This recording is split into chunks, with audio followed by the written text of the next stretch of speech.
Олимпиада оюндары өтүп жатат. Сиз кандай жыйынтык күттүңүз эле? Кыргызстанда барган спортчуларды ушундай эле болот деп болжолдогом. Анан бизде айтып атпайбы, алтынга тете коло бар, күмүшкө тете коло бар депчи. Бул баягы көңүл жубаткандагы сөз да. Бирок коло деген коло, алтын деген алтын, күмүш деген күмүш, эч качан бир нерсеге тете болбойт. Азаттыкта интервью бербегиле деген эреже барбы? Бар болсо сиз кантип уруксат алдыңыз? Мен Азаттыктын башкы кеңсесиндеги бөлүмдөр бар да. Билдирүү кабарлап коюшуң керек. Ушундай мен интервью бергени баратам. Мен жалпы Азаттыктын атынан сүйлөгөнгө эч жерде укугум жок. Азаттыктын жеке журналисттеринин укугу кандай корголгон? Менин укугум толук 100% корголгон. Кандайдыр бир чоң иликтөөлөр үчүн канча акча пара сунушташты? Кыргызстандагы журналистке бир $5000 эле сунуштайт. Улан Эгизбаевдин эң жакын досторунун бирисисиз. Улан Эгизбаевдин өлүмү киши колдуу болду, бирөөлөр аралашты деген пикир көп жазылды. Кошуласызбы? Жок кылып койгонго да далилим жок. Аны атайлап жок кылган жок, өзү чөгүп кетти дегенге далилим жок да. Кыргызстан өнүккөн өлкөлөрдүн катарына канча жылда кириши мүмкүн? Өнүкпөйт десем азыр эми душман болом да менчи. Тең укуктуу эмеспиз дегендер аялдын кайсы укугун биз тебелеп тең укуктуу кылбай жатабыз деп ойлойсуз? Өлө көп таларын укучу. Демек сиз кайсыл убакта каякта жүргөнүңүз келинчиңиз барын билет. Ооба да, кабардарда. Камчы Көлбаев менен чогуу түшкөн сүрөтүн киргиздиңиз. Кандай максатта жүктөдүңүз деген? Сөзсүз ал сүрөт керек болот. Ассаламу алейкум достор. Биз кайрадан эфирдебиз. Бүгүн бизде конокто Азаттыктын журналисти, өзүнүн туруктуу ой пикири бар Токтосун Шамбетов мырза келди. Ассаламу алейкум. Ассаламу алейкум. Кош келипсиз. Рахмат. Сиз менен байланыш өтө кыйын болду.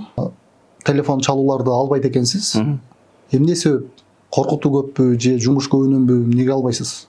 Негизи бирагы телефон номерумду мен бир көп жылдардан бери көтөрөм да.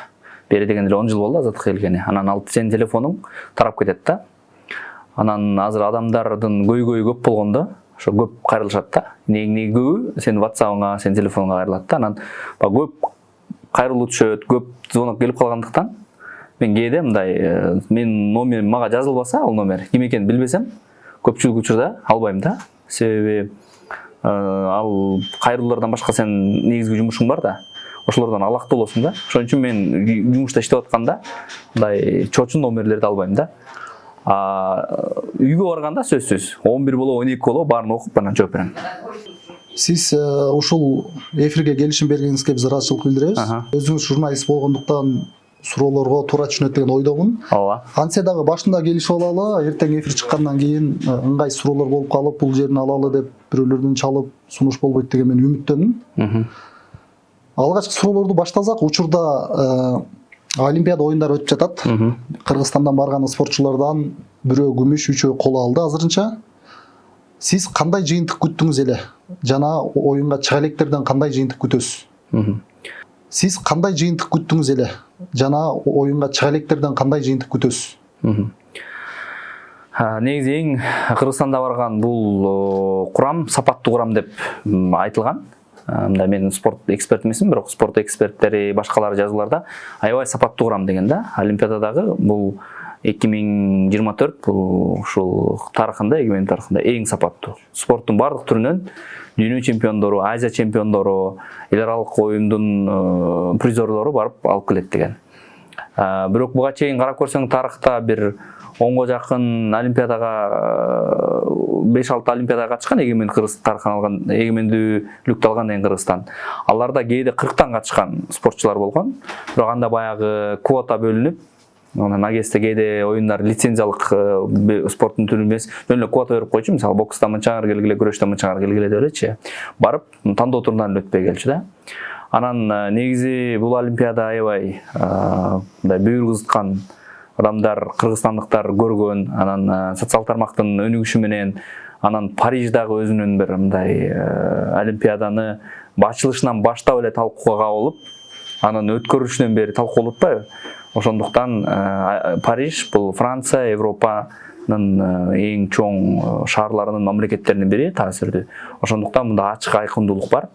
Маселен буга чейинки өткөн Токио олимпиадасында алар жапондор бир аз баягы жупуну эң жөнөкөйлүк жакшы көрөт. Анан бир аз ал жакта дагы консервативдүү ойлуу пикирлер бар.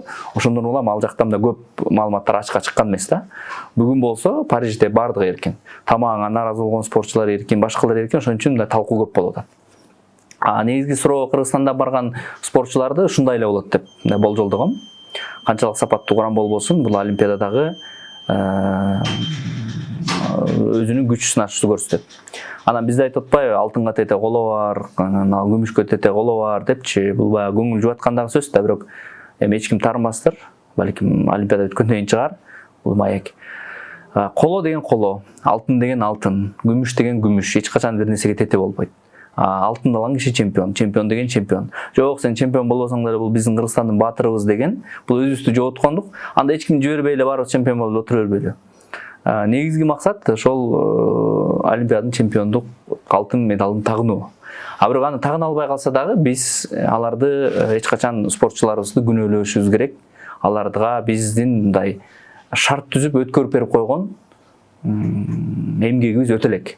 Эгерде биз күчтүү мамлекет болуп, акчабыз аябай көп болуп, спортчуларды оозу мурунан чыккыс кылып, каражатка дагы, башка нерсеге дагы шарт түзүп берип коюп, анан алар ала албай калса, нааразы болсок болот. Бирок бул биздин спортчулар балким акыркы жылдары жакшы көңүл буруп калгандыр. Бирок ага чейин алар өздөрүн көрсөткөнгө чейин ар бир өзүнүн каражатында, каражаты жогу бары жогу ошол баягы жыңалач колу менен ушул бийиктикке, деңгээлге жетти да. Ошондуктан мен бул мындай кадимки көрүнүш мыйзам ченемдүү. Көп айтып атпайбы, мындай алтын алышыбыз керек, күткөнбүз, анан алтын болушу мүмкүн эле, 3 алтын, 4 алтын. Мен Олимпиададан ушундай вариантты да күткөм да.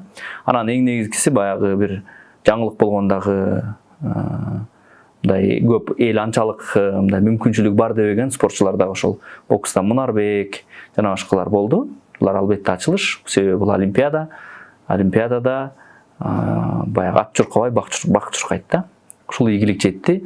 Анан Олимпиадада негизги баягы таасир этүүчү факторлор бар. Ал баргандагы тамагы жана башка деп атпайбы, ал бир 10% болушу мүмкүн, бирок негизги көрсөткүч ал спортчунун ошол өз өлкөсүндөгү даярдыгы буга чейин келген. Анан биздин спортчулардын ошо көбү жанагы салмак кууп, анан ошондон бир аз алсырап калганын айтышты. Анан мындан кийин дагы оюндарда балким чечим чыгарышат да. Ошондон сабак алып. Демек, эч кимден алтын күткөн эмессиз. Болуп калса болуп калды деген, бирок мен күткөн эмесмин. Болсо болуп, бир экөөнөн күтөсүң да. Бул күтүү эмес, бул каалоо да көбүнчөсү. Мисалы мен көбүнчөсүн ушу жоламан алат го дечимин, себеби буга чейинки анан ийгиликтери болуп келген. Экинчиден Айсулуу бул өзүнүн бул мындай логикалык аяктоосу болуш керек да, бир спортчунунчу. Бул сөзсүз баягы бүт ийгилик жаратып келатып, адан кийин быда ошол Б деген алтынга жетиш керек. Мен ички каалоом ошо жоламан менен Айсулуу болчу, балким алтын алат деген.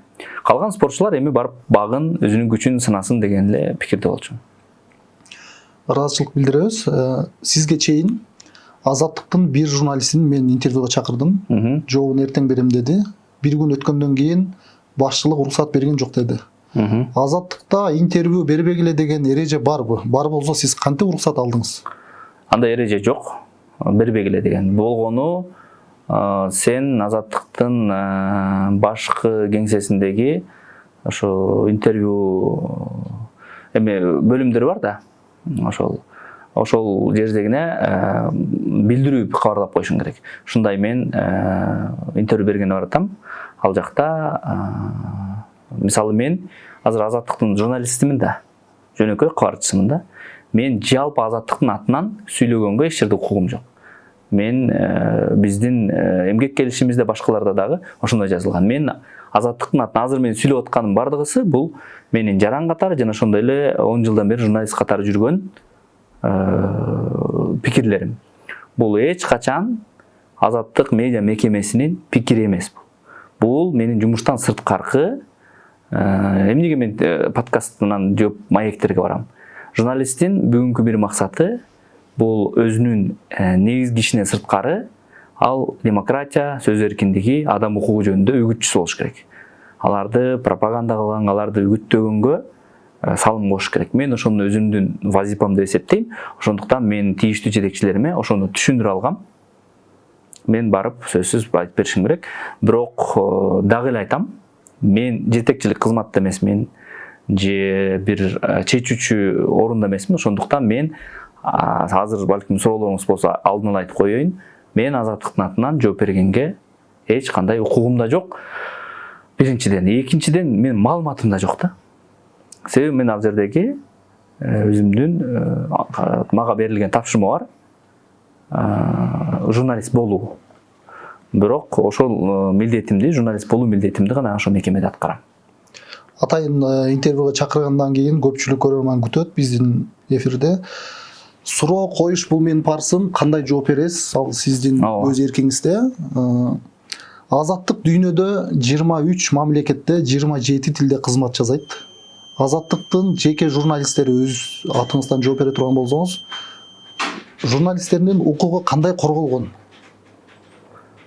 Журналисттердин укугу мындай, кандай десем, ар бир мамлекеттин өзүндө жооп бере албайм, бирок мен өзүм үчүн жооп берейин дагы эле. Менин укугум толук 100% корголгон. Мындай кандай эми корголгон дегенде, ал жерде кордобойт да.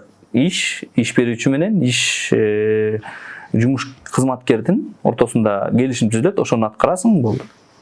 Эч кандай бир эмени күтпөйм мен. Кандайдыр бир коркутуулар, кооптонуулар болсо, Кыргызстандын жарандары катары гана сактана аласыз. Андан сырткары жок. Андай эми башка жактан бирөө келип жансак чалып жүрбөйт же башка мамлекеттен бир кишилер келип коргоп жок. Эгерде коркутуу түшүп калса, ким болбосун, Азаттыктын кызматкериби, BBC-никиби, Спутниктикиби же кимдики болбосун, Кыргызстанда өзүнүн мыйзам боюнча да ошондой Кыргызстанда сакталган эрежелер бар. МВДга кайрыласың же ГКМга кайрыласың, ушундай коркунучтуу туруп атат. Мага менин коопсуздугумду сактап бергиле деп. Эгерде алар аны негиздүү деп тапса, сага жан сакчы берет, негиздүү деп таппаса, жан сакчы бербейт. Бирок өз эркиң менен эле мен ушундай коопсуздугума коркунуч келип атат деп жеке агенттиктерден жан сакчы алып алсаң болот. Эми ал биздин ишкерлер жүрбөйбү жалдап, ошондой алып алсаң болот. Бирок чет өлкөнүн, мен билбейм, мыйзамда андай жок болуш керек. Чет өлкөнүн бир жаранын алып келип, мени кайтар деген, же болбосо мени коргоп бер деген жок. Сиз Азаттыктын бир көзгө базар негизги журналисттердин бири деп мен эсептейм, жеке оюм. Алдыңкылардын бирисиз. Иштегениңизге да дээрлик 10 жылдан ашты. Негизи барбы коркутуулар, бир кол салуулар деген сыяктуу? Эми бул кырдаалга жараша болот. Мисалы, кээ бир окуяларда, мисалы 2020 октябрдан кийин же бир ушундай биздин мындай чоң иликтөөлөр чыкканда, анан коркутуу бул коркуткан адам эч качан ал аракетин жасабайт да. Жазачу адам сени коркутпай эле жасайт. Уруп кетем десе, ал адам сага эскертпейт, уруп кетем сени деп. Ал жөн эле ошол ишин жасайт. Сени уруп кетем деп жазган адам менин WhatsApp-ыма же Instagram-ыма, мен сөзсүз билем ал адам колунан келбейт да. Бирок эреже боюнча ошол эгерде кимде бирөө коркутса, биз биринчиден ошо жумуштагы тиешелүү кызматтарга беребиз. Анан тиешелүү кызматтар кандайдыр укук коргоо органдарына кайрылат. Бирок мен коркуткандарды билбейм, бирок мындай жаман сөз жазып, көчөдөн кармайм аны дегендин мен көнүп калгам. Бирок жашоомдо эч ким менин бетиме келип антип коркутуусун дагы, жаман пикирин дагы айта элек. Ушул эле суроону башкача өңүттөн караганда, кандайдыр бир чоң иликтөөлөр үчүн коркутуу эмес, тескерисинче бир келишимге тартып канча акча пара сунушташты? Андай болот негизи бардык журналисттерчи, бирок мындай орто эсеп менен Кыргызстандагы журналистке бир $5000 эле сунуштайт. Мен мындан бир 6-7 жыл мурда болгон. Анда ошо Улан Эгизбаев тирүү эле, ошо экөөбүз Ошко барганда, кайсы бир иликтөөнүн, ал иликтөөнүн ээси ал болчу, бирок мен аркылуу сунушканда да. Андан кийин сунуштоо боло элек, себеби Азаттыкта калыптанып калган баягы айлык маяна жетиштүү, башкаларга салыштырмалуу. Анан репутация деген бар. Эгерде кызматыңдан Азаттыктан ал билинип калса, сен ал кызматта турбайсың да, келишим үзүлүп сен жумуштан кетесиң. Ошондуктан бизге сунуштаган болбойт, суранычтар көп болот. тааныш көп да Кыргызда.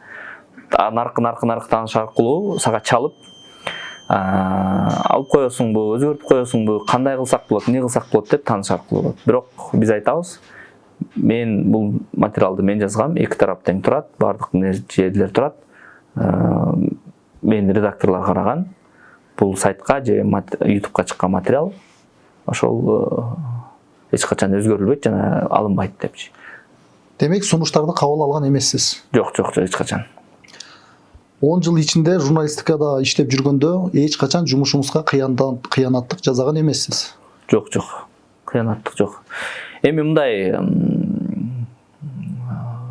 жалпы эле журналист болуунун өзүнүн көп мүмкүнчүлүктөрү бар. Кээде мындай көп кишиге айтам, деги эле азаттыкта иштесең деле, блогер болсоң деле, белгилүү журналист болсоң, бир аз эмелери бар да. Мисалы, жөн эле рейд болуп атып, милиция токтотсо, жөнөкөй жаран болсо, сурайсың да ГАИ инспектордончу, сиз эмнеге токтоттуңуз десең, ал орой жооп берет да. Кээ бир жалпы баардыгы эмес, кээ бир орой жооп берет да. Эмнеге токтоттуңуз десе, ишиң эмне? Ушундай бирөө жактан бирөөнү тоноптур, кызоолукта болуптур, ошону биз издеп атабыз, багажыңды ач, машинаңды текшеребиз дейт да. Агерде сен жумушуңда журналист экениңди таанып калса, ал ГАИ инспектор, сен укуктарыңды жакшы билесиң да. Сизби, биз ушундай тоздук элек, анан ушундай болот деле деп текшерип түшүндүрүп кетет. Ошол гана журналисттин бир ушундай сыяктуу артыкчылыктары эле бар. Көп жерден, мисалы, же бир кезек күтүп бир жерге барып калсаң, кызмат көрсөткөн жерге мамлекеттик. Тиги ошо кезек көрсөткөн адам, кызматкер, кээде адамдарды очередке, кезекке тургузуп коюп эле өзүнүн ишин кыла берет. Башка иш кылып, антиминти балаксыпчы. Сени таанып калса, эртең бир нерсе дебесин деп, өзүнүн ишин так аткарат да. Ушундай эле артыкчылыктар болбосо журналисттин, эгерде сени таанып калса, көпчүлүк таанып калса, болбосо сен бир кандайдыр материалдык же болбосо кандайдыр бир кызыкчылыкка тартылган учурлар болбойт так. Азаттыктын каражатын толук Америка каржылайт. Аны сиз интервьюлардын биринде бул демократияны орнотуу үчүн деп жооп бердиңиз.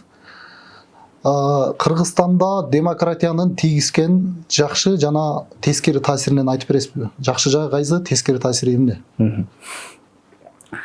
Демократия деп айтып көбүлөк белгилүү сөз идеалдуу эмес дейт, система эмес. Бирок мындан идеалдуу система азыр жок дейт. Кыргызстанда өлкөдөгү өнүккөн 20 өлкөнү алсак, ошонун бардыгысынын ичи демократиялуу өлкө. Өнүккөн демократиялуу эмес өлкөнү санасак, алар 1-2 чыгышы мүмкүн. Балким Сингапурду мисал келтиришим мүмкүн, же башка мисал келтиришим мүмкүн да, демократиянын бирок өнүгүп атпайбы деген сыяктуу.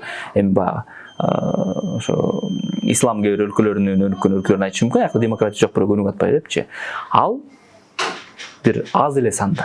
Бирок негизги дүйнөдөгү акча берип, дүйнөгө таасир берип, дүйнөдөгү эли бай жашаган мамлекеттер бул демократияда. Анан биз, мисалы, жөнөкөй тил менен элге түшүндүрүп бериш үчүн демократияны. Эгерде бир система жакшы иштеп атса, башка жерде, мисалы, сен деле бир машинени куруп атасың, анан ошол машинени курганда, ошол машинеге куруунун системасы бар. Башка кошуналарыңды карасаң, ошол система менен машинесин куруп, жакшы жүргүзүп иштеп атышат. Сен ошол системаны алып, машинеге салып, ошол менен куруп, сен дагы жүргүзөсүң да. Ошол сыяктуу демократияны алып, анан сенин өлкөңдө ошол демократияга багыт алган өнүгүү менен барышың керек да. Эми демократия деген сөз бул эркиндик. Эркиндик деген сөз бул жоопкерчилик. Эркиндиги бар адам жоопкерчиликтүү да болот. Жоопкерчилик деген кандай? Демократия болбосо, жоопкерчилик да болбойт да. Баарын бийлик өкмөт кылат деп коет, шылтап коет. Эми ошолор кылат, биздин ишибизде жок деп коет. Ошолор жооп берет, акчага дейт. Демократия менин мамлекетим, ушул мамлекетке мен жооп берем. Менде жоопкерчилик бар. Ушул мамлекеттеги жаман дагы, жакшы дагы окуяга мен жооп берем дейт. Демократиянын жаман жери азырынча демократиянын жаман жери эмес бул. Демократияны туура эмес түшүндүргөн. Кээде формалар бар Кыргызстанда. Туура эмес түшүндүрөт демократияны. Демократия десе эле кайсы бир мамлекеттин системасын толук бойдон көчүрүп келип ушул жерге салуу. Жок. Демократия ар бир мамлекетте өзүнүн уникалдуу, ал жерде өзүнүн элдин менталитети, каада салты, ата бабадан келаткан кайсы бир ырым-жырымы башкаларды эске алып анан демократия берет. Ал демократия биздин ата бабабыздын жашап келген кыргыздардын жашоо шартына төп келген эле система. Таптакыр каршы келе турган система эмес. Сөз эркиндиги, адам укугу, ар бир ишкерлик, бизнестин эркиндиги, чыгармачылыктын эркиндиги бул кыргыздарда эзелтеден келаткан система. Бизде ошол система бар болчу. Болгону азыр демократия аталып, ошо менен андан ары жашашыбыз керек. Мен ошон үчүн айтам, демократия бул бизге окшогон өлкөлөр демократия гана өнүгө алабыз. Азаттыкты Кыргызстандын душманы деп эсептегендер бар, ал сизге да жазып жүрүшөт. Буларга эмне айтасыз? Алар кайсыл өңүттөн айтып жатышат? Эмне себептен? Бул акыркы 5 жылдагы кайсы бир саясий күчтөрдүн пропагандасы. Ошентип көрсөтүүгө аракет кылган. Бул карапайым калктын ою эмес. Кээде карапайым калк бардыгысы эле сабаттуу эмес, эмне да сабаттуу. Кайсы бир маалыматтык манипуляцияны ошентип ойлоп калышы мүмкүн. Эгерде мындай эмнеге душмандап атат, аны ким душмандап атат деп мындай карай келсең териштирип, анан андай болбой чыгат да. Ошончуктан айтып атпаймынбы? Эгерде кимде ким Азаттык медиа мекемеси жөнүндө жаман пикирде болсо, ал ошол кайсы бир саясий күчтөрдүн пропагандасына деп эле эсептейм да. Айтып атпайм, дагы эле мен азыр Азаттыктын атынан жооп бере албайм. Бул менин жеке журналисттик пикирим. Бирок балким өкүлдөрү, жетекчилери кандай жооп берет, аны мен билбейм да. Ыдыр Сисаков интервьюларынын биринде Азаттыктын тиши жок кемпир сыяктуу күчү калган жок, жабылса эч нерсе жоготпойбуз деди. Бул жөнүндө кандай пикир айтасыз? Ал эми айтпайм, эркиндик, сөз эркиндиги бар. Ошол сыяктуу эле ал Ыдыр Сисаковдун өзүнүн пикири. Мен антип эсептебейм. Менин пикирим башка. Ошо ал өзүнүн пикиринде калат, мен өзүмдүн пикиримде кала берет да. Болду, маселе жок жерде. Ошол эле убакта Кыргызстанда качан демократия орногондо гана азаттык чыгат деген дагы пикирин кошуп айтып өттү. Демократия бизде орномоюнча азаттык иштей бериши деле мүмкүн деди. Сиздин жеке пикириңиз канча жылда барып Кыргызстанда эркиндик орноп калышы мүмкүн? Эми эркиндик мындай да. Эркиндик деген киши эмес, же эркиндик деген бир буюм эмес да. Мына могу эркиндик, мындан кийин Кыргызстанда эркиндик болду. Жазылып турат эркиндик деп бардык жерде. Болду, мындан кийин ошо эркиндик. Эркиндик менен дайыма күрөшүш керек да. Эркиндикке дайыма күрөшүш керек. Ал эркиндик дайыма күрөшүүнү талап кыла турган сапат. Биз эркиндикке жеттик деп отуруп калбаш керек да. Ал эми азаттык канча жыл иштейт, азаттыкка жөнүндө элдердин пикири кандай, булар маселелерди албетте мен мындай азыр азаттыктын атынан жооп бере турганга, баары азаттыктын атынан болуп калат деп эсептеп аткам. Мындай менин эмем жок, укугум жок да, ыйгарым укугум жок анын атынан жооп берейин. Бирок билбейм, эми демократия, мен чынын айтайын, анчалык ойлонгон эмесмин Кыргызстанда демократия качан орнойт деп. Бирок демократиянын жолунда ошол орногонго бардык аракетин кылып келатат. Сиз үчүн акыйкат, чындык деген кандай, кантип сүрөттөйсүз жөнөкөй карапайым элге түшүндүрүү үчүн? Муну саясат топтору, саясатчылар, башкалар ар кандай түшүндүрүп, ар ким өз пикирин айтып келет. Сиз кантип айтасыз? Ар бир адамдын чындыгы бар да. Бирөөгө 6 көрүнсө, бирөөгө 9 көрүнөт да. Ал экөө эки башка жагынан карашы мүмкүн. Бирөө бир капталдан карайт, бирөө бир капталдан карайт. Бирок акыйкат, чындык мен үчүн мындай кандай десем, көрүп турган нерсе акыйкат да. Мисалы, бир адамды айталы, мен бирөөнүн атын атап эле коеюн, кабыл болбасын. Бир адам өмүр бою мамлекеттик кызматта иштеп, бирок өтө бай болсо, мунун паракор экени акыйкат да. Ал агоротунан алтын таап алган эмес да. Же атасы ага байлык басып кеткен эмес да. Ал сөз паракор да. Ошол акыйкат да. Аны кантип урдаганын, кантип жегенин, каяктан жегенин аныктай албайбыз баарыбыз, журналисттер. Иликтей албайбыз, башка кыла албайбыз да. Бирок ал паракор экени чын да, себеби анда акча көп. ал акчаларды кайдан табат? Ошол нерсе акыйкат да мен үчүн. Мисалы ошол кишини паракордоп алса, паракордоп айтса, бирөө бул акыйкатсыз эмес, бул чындык эмес, силер далилдей албай калдыңар дейт да. Кээде чындыктын ушундай формасы болушу мүмкүн да. Бирок анын иштеген жерин, айлыгын буга чейин эч кандай ишкерлиги жок экенин көрүп туруп, бирок өтө бай болсо, демек ал жеген да. Акыйкат ушул да. Азыркы биздин коомдо журналист менен блогерлердин таасири канчалык? Кандай таасири бар элге? Блогерлердин таасири көбүрөөк, аябай көбүрөөк блогерлердин таасири. Классикалык салттуу журналистика бир аз артка чектеди. Алар күнүмдүк маалыматтарды берип, анан кайсы бир деңгээлде бир аналитикалык же бир терең иликтөөлөрдү эле кылбаса, негизи коомдогу күн тартибин аныктаган блогерлер болуп калды. Бир окуяда сөзсүз блогерлер болуп чагылдыргандан кийин аны массалык маалымат каражаттар журналисттер жазып, ушундай блогер жазды деп, анан бийлик көңүл буруп, коомдо талкуу болуп калды. Блогерлердин таасири Кыргызстанда дагы деле болсо аябай күч.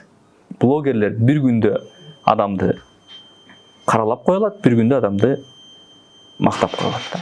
Бул коомго таасир этүүчү чоң күчкө айланды блогерлер. Улан Эгизбаевдин эң жакын досторунун бирисисиз. Улан Эгизбаевдин өлүмү киши колдуу болду, бирөөлөр аралашты деген пикир көп жазылды. Кошуласызбы? Бул ойдун айтылышында негиз бар.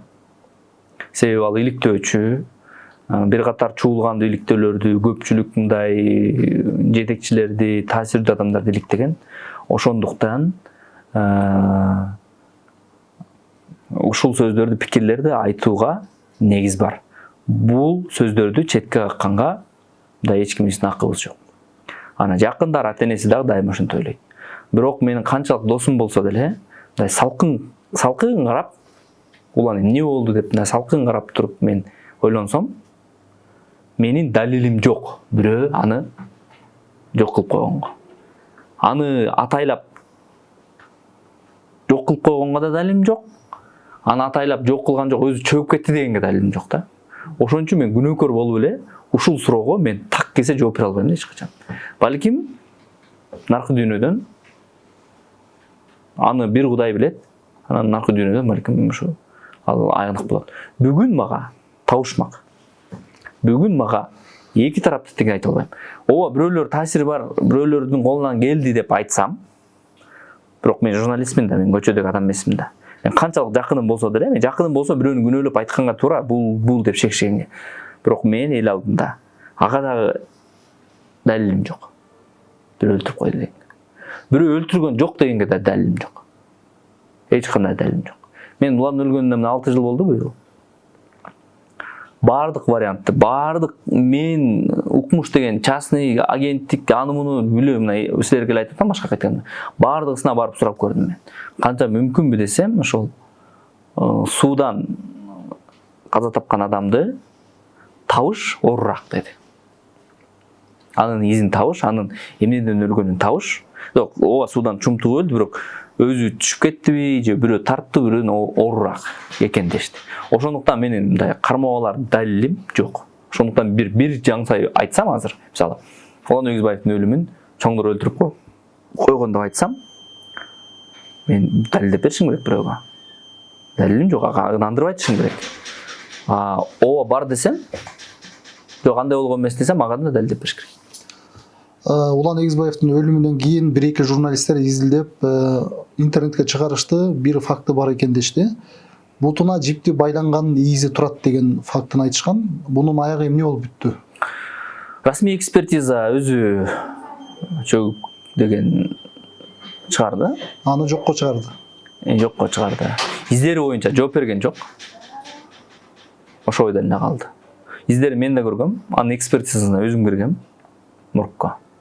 Анын бардык издерин, аналарын баарын көргөм. Бирок мен эми адис эмесмин экенмин да. Мисалы мен издерин сурап көрсөм бирөөлөрдөн, бутундагычы, жип байланган деп айта албайм мен, бирок баягы ушул жерлерде изинчи. Ал баягы каза болгондон кийин көтөрүп атып дагы түшүшү мүмкүн деген жоопту айтышты. Ал да болбошу мүмкүн деген жоопту айтышты. Ошончо айтып атпаймынбы? Эксперттердин өзүнүн так жообун ала албай койдум мен. Мен айттым да, менден эми өмүр бою сурайт дедим. Ал менин досум болгондуктан, Улан Эгизбаевдин өлүмү жөнүндө менден кайсы интервьюга барбайын, өмүр бою сурайт. Мен өзүмө билип алайын.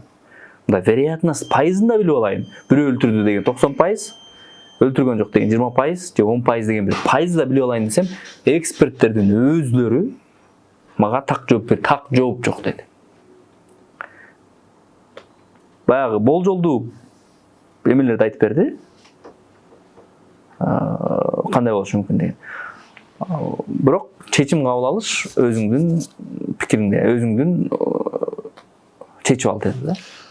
Кыргызстанда саясатчы же дин жолунда же карапайым элде бөлбөйүн, жалпы алганда, жалпы үстүнөн сиз үчүн авторитет ким Кыргызстанда? Кимди авторитет деп эсептейсиз? Бир саясатчыны мындай ушул саясатчы жакшы деген эмем жок. Мындай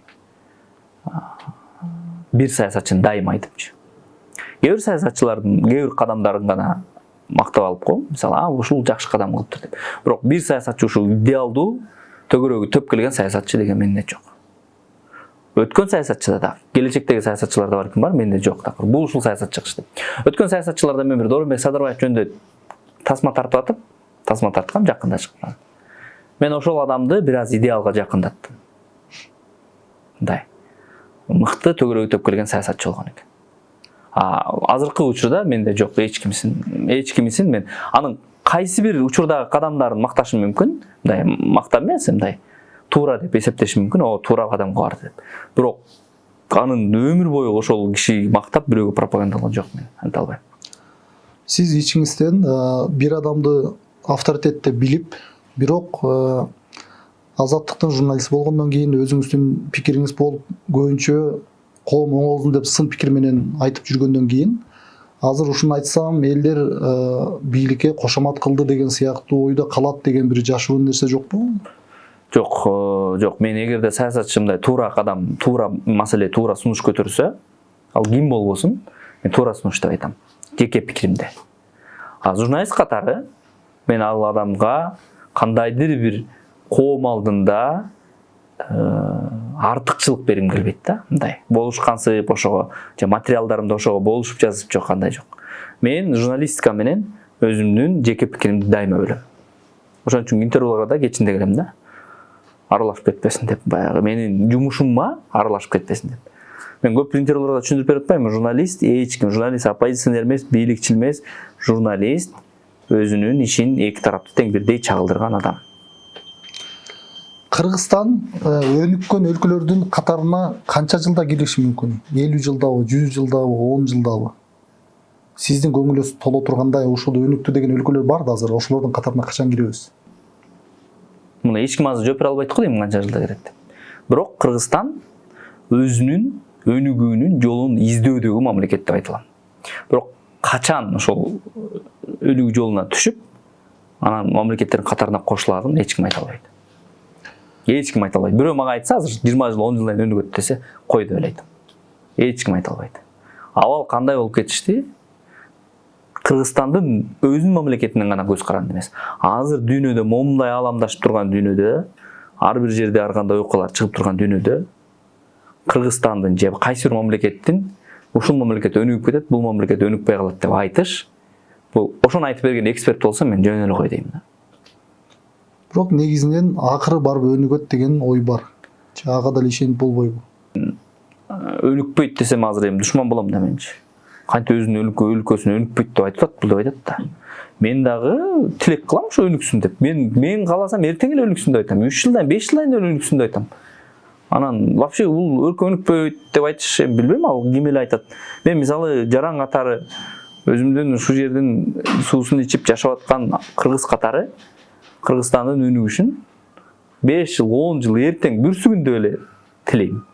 Ушу өнүгүп кетсек болот эле, биз дагы ушу башка мамлекеттердей болуп калсак болот эле деп тилейм, бирок өнүкпөй калат деген менде ой келген эмес да.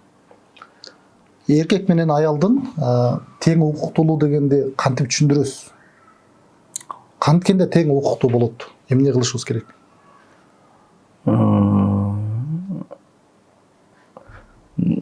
Эң биринчи аялдын укугун басмырлабаганда, аялдын укугу тебеленмегенде тең укуктуу болот да.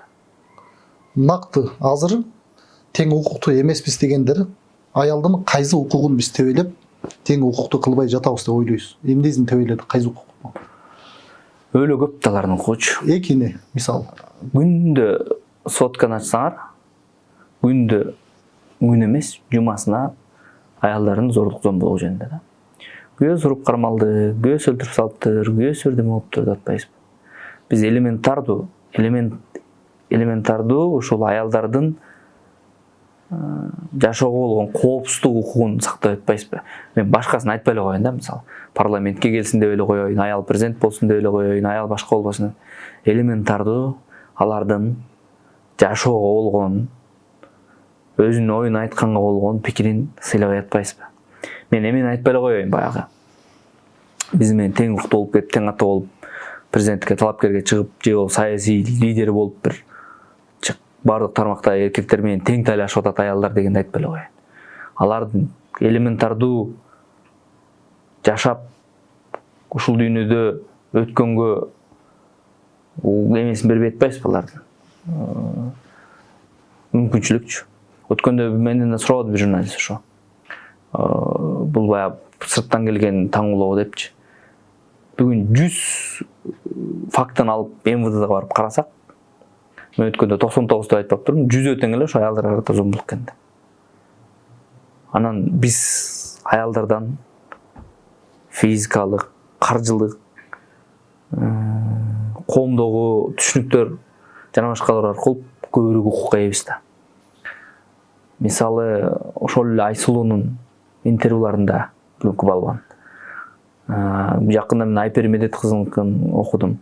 Кандай кыйынчылык менен анан призванияга, анан биздин мактообузга жеткен да. Болбосо аны сөзсүз эркектер айткан да. Кыз киши үйдө эле отурбайбы, эмне кылат, күрөшүп, кыздар күрөшпөш керек деп айткан да. А бирок ошонун бардыгысынан ошо кыйынчылыкты жеңип чыккандан кийин анан азыр биз молодец деп кол чабып атпайбызбы? А бирок ага чейинки кыйынчылыгын айтылбайт да. А эркек балага жок дегенде ошол кыйынчылык жок да. Ага эч ким айтпайт да. Мисалы эми эркекке максимум мындай айтылат да. Эркек бол, ыйлаба, эркектен катуу болуш керек, анын болуш керек айтылат. А аялдаргачы талап көп да. Ажырашса да эркек аял күнөөлүү, ажырашпаса да аял күнөөлүү. Ажырашпай токмок жеп жүрө берсе айтат: баягыда күйөөңө сабаганда эле кетип калбайт беле бакуш, эмне өлтүрүп салыптыр деп. Ажырашып кетсе да аял күнөөлүү. Коломтону аял кармаш керек болчу, аны унутуш керек болчу деп. Биз эркектер мындай, мен үйлөндүм жакында эле. Менде автоматтык түрдө өзүм эмес, бирөөгө жоопкерчилик сездим сразу. Азыр мен подкастка келатканда дагы, балдар менен бир жерге баратканда дагы өзүм чечпейм да. Сөзсүз бир адамдын пикирин эске алам. Себеби сен экөөңөр союз түздүңөр да. Мындан ары экөөбүз үй бүлө куруп, балалуу болуп, баланы бирге тарбиялап, үй бүлө деген маселени экөөбүз бирдей алып жүрөлү дедик да. Анан мен аны алып коюп, бирок өзүм билемдик кыла берсем, ал өзүм билемдик кыла берсең, ал үй бүлө эмес да. Экөөңөр бардык маселени бирге чечели деп союз түзүңөр да. Сүйүү, жакшы көргөндүк башкалар бул бар. Бул бирок мамиленин баштапкы мамилеси. Эң биринчи маселе экөөңөр ортоңдогу союз. Сен өзүң жакпайсың. Өзүң жактырбайсың. Азыр могу бешөөбүз бир жерге барсак, бир аралга. Сөзсүз бир айдан кийин сен менен бирөөңөр менен экөөбүз урушабыз. Адам өзүнө адам эки адамдын бирге жашашы эле кыйын да. Алар өзүнүн пикирлери бар. Бирок сен ошого кайыл болуп, сен анын эмелерине экөөңдөй өнөктөш болуп жашаш керек да. Антип жашап атпайбыз биз. Аялды биз эми көпчүлүгү эмес, көпчүлүгү мындай менден кийин алдым. Бирок мен биринчи чечем, андан кийин аял чечет деп. Би деген маселе менен алып атпайбызбы? Анан статистикада 28% экен, ушу 28-30% экен биз ажырашуу. Акыркы жылдар ажырашуу аябай көп экен. Ажырашуу ошол экөө эмени түзбөйт. Өнөктөштүк мамилени түзбөйт. Демек сиз кайсыл убакта каякта жүргөнүңүз келинчегиңиз баарын билет. ооба да, кабардар да. Бул деген аялды сыйлоо, аялга отчет берүү коркуу эмес. Ким кандай деп айта берсин, бирок мен ал жердечи ал тамак, азыр мен тамагын күтүп, азыр мага тамагын даярдап коюп күтүп атат да. Анан анда белгисиздик болбош керек да. 2-де кирип келеби түнкү, же азыр кирип келеби, же вообще эртең келеби деген күтүүсүздүк болбош керек да. Мен эртең келсем дагы жазып коюш керек да, ал тамагын жеп жата бериш керек да. Менде жумуш чыгып калды, балдар менен бул жакка кетип калдым. Аны дагы мындай негиздүү болуш керек да, жок жөн эле салган кетип калдык эмес. Ушундай кетип калдым деген жазып берип койсоң, анда дагы белгисиздик болбойт да, мен өзүм тамагымды ичип жата берейин. Же болбосо ал жумушка кетсе, мен үйдө турсам, мен аялымды качан келип калат, вдруг азыр кирип келеби же анан кирип келеби деп күтпөйм да. Ал да мага белгилеп коет. Жумуш 6-да бүтүп эле, башка дандаштар бир кезигишим бар эле, баланча менен. Мен могул жердемин деген. Бул бири-бириңди кабардар кылып туруп эле да. Кыргыз кинолорун сындап жазып жүрөсүз көпчүлүк убакта. Акыркы жолу Эмиль Эсеналиевдин киносуна сиз комментарий бердиңиз. Жакшы жагынан көз караш билдирдиңиз. Бирок Эмиль Эсеналиев Токожандын жакын досу, көңүлүн калтыра албайт деген пикирлерди көп уктум. Бул канчалык чындыгы бар? Негизи жалпы Кыргызстанда кимдин кинолорун колдойсуз? Кандай? Киночулардын бардыгысы менин тааныштарым, досторум, жакшы тилектештерим. Ошондуктан менин пикирим акыйкат эмес. Окурмандар айтып коеюн, менин пикирим ошол алардын көңүлүн калтыруу эмес.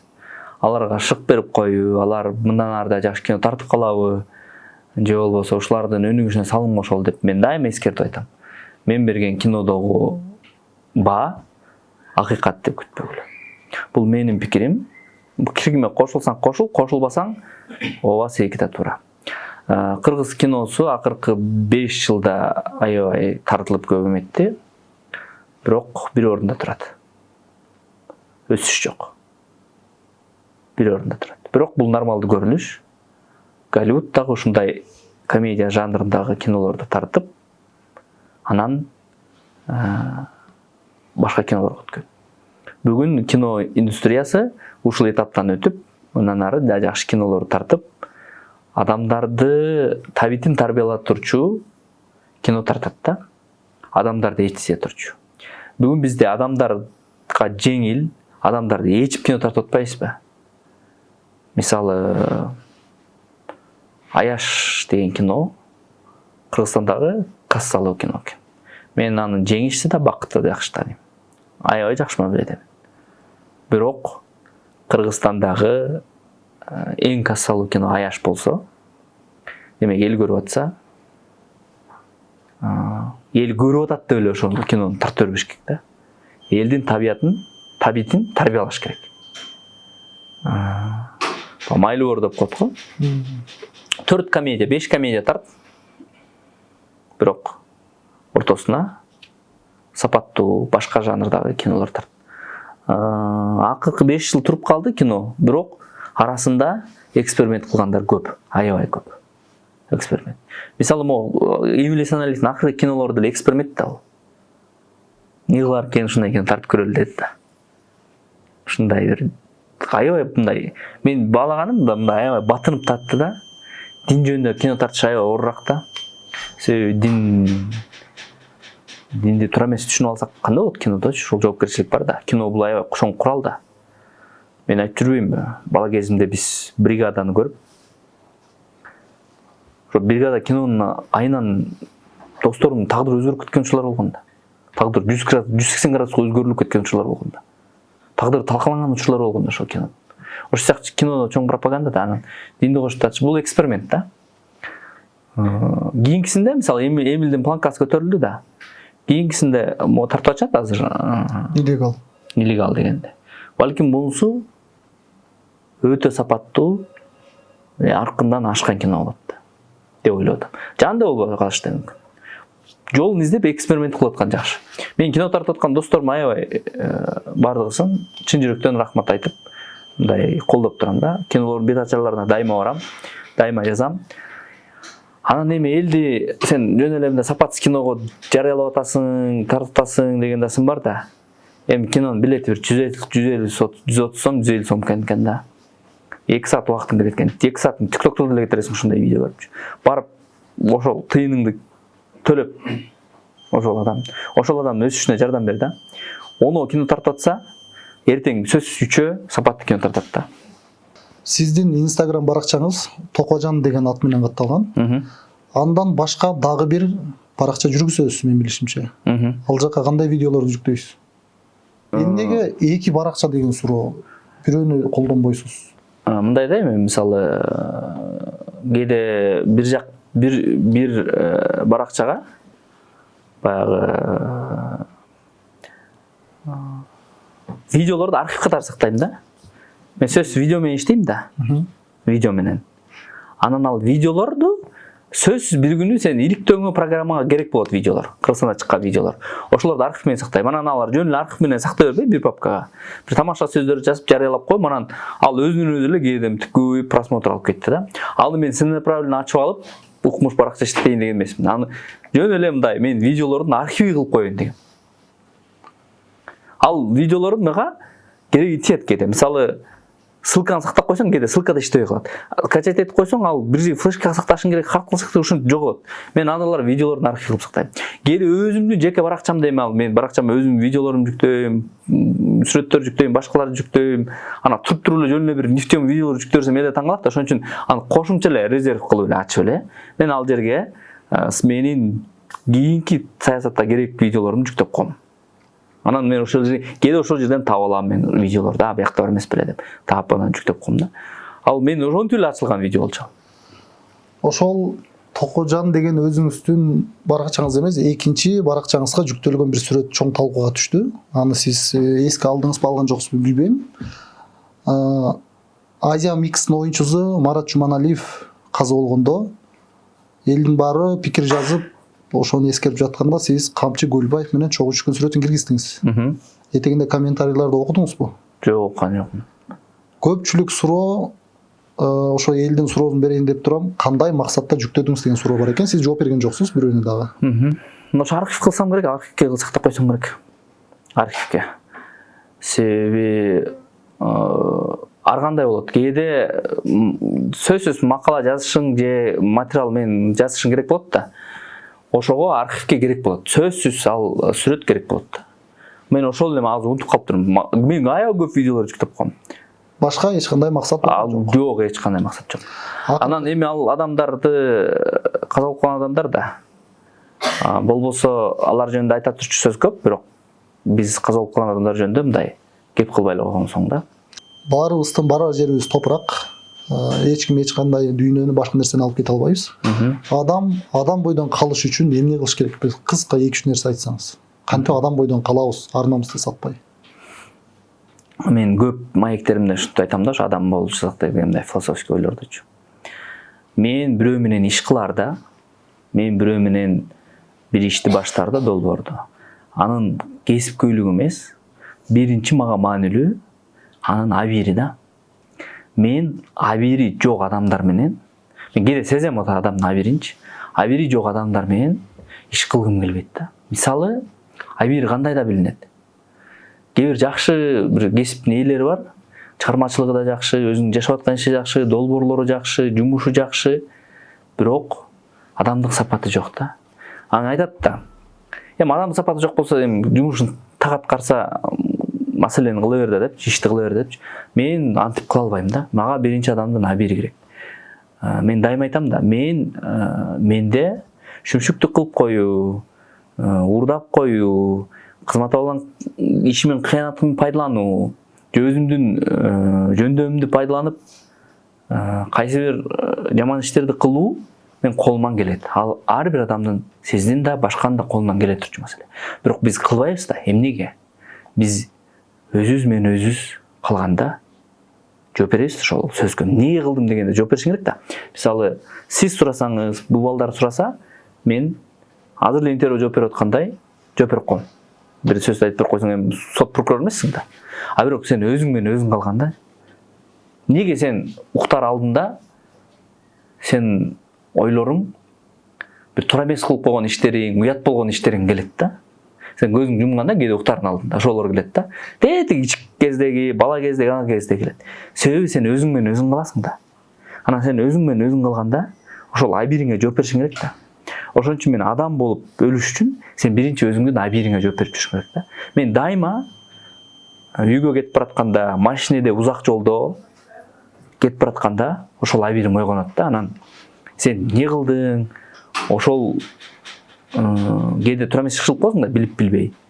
Ошол ишти эмне кылдың? Сен ошол адамды эмнеге тарттың деп туруп ичиңен абийириң сурайт да. Сен ошого жооп беришиң керек да. А жооп бере албай басаң, мен кыйналам. Кээ бир адамдын абийири болбойт. Мен ичинде түшүп көргөн эмесмин, бирок мындай уялбай туруп калп айтат, уялбай туруп алдайт, уялбай туруп сага кыянат, бирөөнө кыянаттык кылат да. Сен ошону көрөсүң да, уялбайт да. Ошол адамдарды мен мындай таң калам да, бул кандай адам депчи. Мен өзүмдү аппак периште эмесмин. Мен аябай жаман жактарым аябай көп. Бирок мен сөзсүз абийирим менен сүйлөшөм. Абийири менен сүйлөшкөн адам бул адам бойдон калат да. Адамдар адамдын эме деген сөз жакпайт да. Ал кошунаң болчу, тууганың болчу, ал жакшы киши болчу, жакшылык кылып койбойтун. Просто бир адамга, тааныбаган адамга да биз жамандык кылбашыбыз керек да. Ал мындай мен инсанды аябай чоң адам көрөм да, мындай адамдарды. Ошол сыяктуу мен ушинтип жооп берет элем, ушу адам болуп кепилдик жок эми кандай бул дүйнөдөн кетебиз. Баарыбыз тилек кылабыз, ушу жакшы абийирибиз менен алып кетсе экен деп. Бирок абийири менен кетпей, абийири менен кетсең деген нерсе. Мисалы сиз азыр сурай бербеңизби, жана ошону кандай максатка сүрөт киргиздиңиз депчи. Мен ошону да ойлоном да. Бүгүн ойлонбошум мүмкүн, бирок бир күнү жатканда ойлоном да. Ошону эмне киргиздим, ошол туура эмес кылдымбы деп менин абийирим сурайт да ошону. Ошол сыяктуу мен ар бир кадамыма сурайм да. Анан адамдар кээде ошентип ойлоном да. Ушу жаман иш кылса ошону ойлонот болду экен ушу киши дейм да. Кээде журналисттер эми кээде мындай бир нерсени иликтеп көрө билип атып көрөбүз да. Кээ бир адам сени алдап атканын билем да. Кээ бир адам сени алдап атат да. Билип атасың да. Бирок баягы ал адамга сый болгон үчүн кээде ошонун сени алдап атканын уят кылып койгондон уяласың да. Ооба деп коесуң да. Кетип барат ойлойм да, сүйлөшөбү абийир менен депчи. Ошол сыяктуу жооп берет элем да. Сизге бериле турган суроо өтө көп, бирок убакыт аздыгына байланыштуу азыраак гана суроо берип калдым. Келипериңизге ыраазычылык билдиребиз. Убактыбыз дээрлик 1 саатка таяп калды. Эркин, кыргыз элине. Эркин, микрофон. Мен кыргыз элине жалпы кайрыла албайм. Ассалам алейкум кыргыз элим деген видеону көргөндө эле өчүрөм менчи. Муну көп ошо популисттер айтат да. Ассалам алейкум кыргыз элим. Кыргыз элим деп айтуу мен үчүн оор да. Мени кыргыз элим укпайт да. Мен кыргыз элиме акыл айткандай киммин да.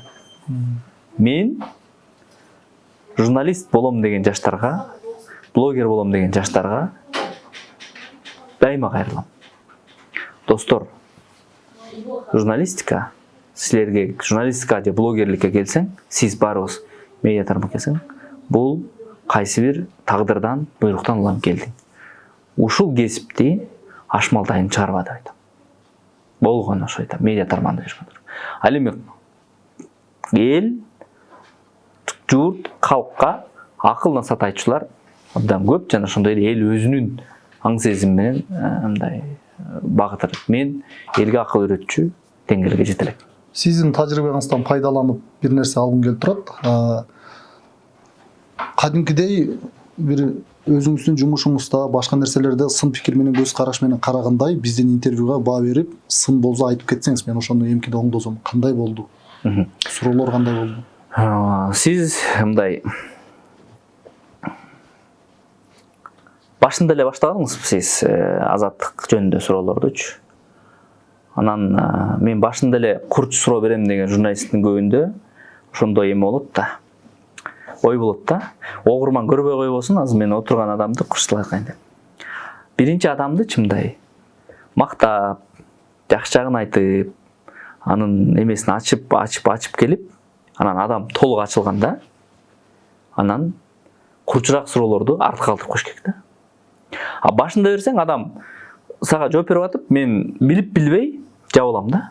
Дароо жабылам да, кийинки суроолордо ойлоно берип, ичимен кайсыны жооп берсем туура болот, кайсыны жооп берсем туура болбойт деп атып, анан мен кийинки суроолорго толук ачылбай калам да. Ошондуктан көп журналисттерге айтарым, эгерде курч суроолоруңуз болсо, сиз аны акырында адамды ачкандан кийин, адам толук ачылып, сизге ишенгенден кийин, сизге толук ишенип, мындай анан экинчиден бүгүн суроо берген классикалык журналистика бүттү. Буну кандай ойлойсуз? Тигини кандай ойлойсуз? Жөн эле сүйлөшүш керек адам. Мен адамдар менен подкаст жөн эле сүйлөшкөнү жакшы көрөм. Мен эле сүйлөп атпайм азыр 80%. Сиз да бир окугаңызды айтып бериңиз. Мисалы, мен бирөөлөрдү уруктум. Ушу кээде журналисттер минтет экен, тигинтет экен. Могул журналист минтип койду. Мен өткөндө тиги журналистти пикирин туура эмес көрдүм. Бирок сиз ал журналист менен мындай жакшы мамиледе экенсиз. Ал ошол жөнүндө сиз пикирин сурап көрдүңүзбү деп орусча айтканда отсеп айтты да сенден айтса. Ал эми курч суроолордо отуруп алып ушинтип мындай, могу кандай деп ойлойсуз, тиги кандай ойлойсуз, эл мындай деп атпайбы деген журналистика бул саясатчыларга да. Бир саясатчы келсе же жооптуу кызматта иштеген адам келсе, ал адамдын отуруп алып үй бүлөсүн, бала чакасын же болбосо киши менен сүйлөшкөнүн ача албайсың, ошол суроону берип калышың керек. Экономиканы кантип көтөргөн атасыңар, пенсияны көтөрүлөт дедиңер эле, анын биягы проценти мындай турбайбы, биякта алып атпайсыңар, мындай анан ал жооп берип анан кетиш керек. Адамдардан маек алганда биринчи ошол баягы мен дагы сендеймин, сен да мен да сендеймин, экөөбүз тең азыр интервьюда адашабыз, жаңылабыз, өзүбүздүн оюбузду айтабыз деп каралашсаң, мен маекке чакырып ссылканы ырып атканда сиздики мен көрүп чыктым маектерде. Сиз мындай жоопкерчилик менен даярданат экенсиз. Кээ бир нерселерге барсаң, жоопкерчилик менен даярданбайт да. Суроо да түспөйт. Эчтеке кылбайт, жөн эле отурасың анан бала чагыңызды айтып бериңиз дейт. Менин бала чагам кимге кызык? Менин бала чагам кимге кызык? Азыр бул көчөдөн 10 кишини алып келсең, 10 кишинин тагдыры ар башка да. Баарыныкы эле кызык да. Анан сиздин жактырган киноңуз дейт. Менин жактырган кином кимге кызык? Менин негизги миссиям журналист катары сөз эркиндигин, адам укугун жана ушул башка нерселерди пропагандалоо, үгүттөө мени менен талашыш керек. Сөз эркиндиги Кыргызстанда жоопкерчилик ашып калып, ээнос болуп атабызбы?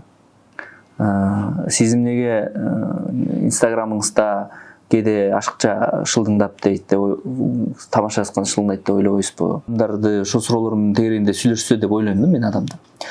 Мен бир поп жылдыз эмесмин да. Ырчы, рэпер же шоумен эмесмин да. Шоумендердин чын эле жашоосу башкасы кызык болушу мүмкүн. Үй бүлөдө кандай турган.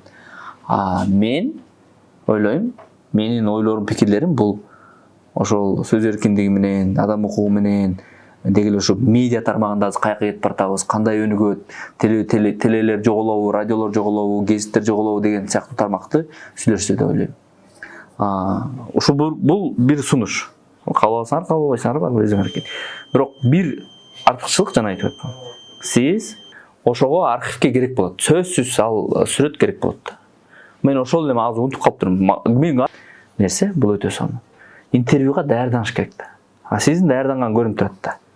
Ушул суроолорду берсем, ушул суроолорду кандай кылып берсем деген. Болгону айтканым ушул орун алмаштырып коюш керек да. Себеби мен мындай азыр коргонуп эметкен жокмун башында. Мен болгону неосознанно адам ойлонуп атып, кээде аркага эметип атып, ойлонуп атып, ойлорун жоготуп ийип, анан кийинкисинде мындай кийинки сураганда ачыла албай калат. Ошон үчүн көп интервьюларда, Собчак, Дудь интервьюларында адамды башында мактайт. Бул классикалык эле өтө турган нерсе. Адамды мактайт, анын артыкчылыгын айтат, анын сапаттарын айтат, анан адам өлө ачылып чачылганда анан суроолор берет. Ыраазычылык билдиребиз, сөзсүз эске алабыз. Бизге сиздей такшалган журналисттердин пикири өтө маанилүү, сөз кабыл алабыз. Урматтуу достор, бүгүн ушу менен эфир аягына чыкты. Кийинки эфирден көрүшкөнчө аман туруңуздар. Кимди чакырабыз, комментарийге жазыңыздар.